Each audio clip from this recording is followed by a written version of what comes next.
খারাপ সময়টা হয়তো অতীত হয়ে যায়, কিন্তু মানুষের খারাপ ব্যবহারটা কখনো অতীত হয়ে যায় না।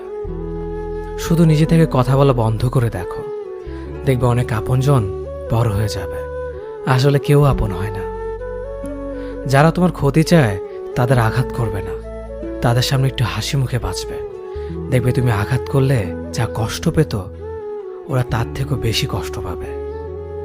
যত মিশবে ততই মানুষ চিনবে, অভিনয় যে কত প্রকার হয় তা বুঝতে পারবে। সবাইকে তোমার সত্যতা জানানোর দরকার নেই, যে যা ভাবে তা নিয়ে সমালোচনা করতে দাও। বেঈমান মানুষগুলো কখনো অপরিচিত মানুষ হয় না, খুব কাছের মানুষগুলোই বেঈমান হয়। পাতা ঝরার আগে পাতার রং বদলে যায়, আর মানুষ বদলানোর আগে কথা বলার ধরন বদলে যায়। মন কখনো ভাঙে না, যেটা ভাঙে সেটা হলো বিশ্বাস।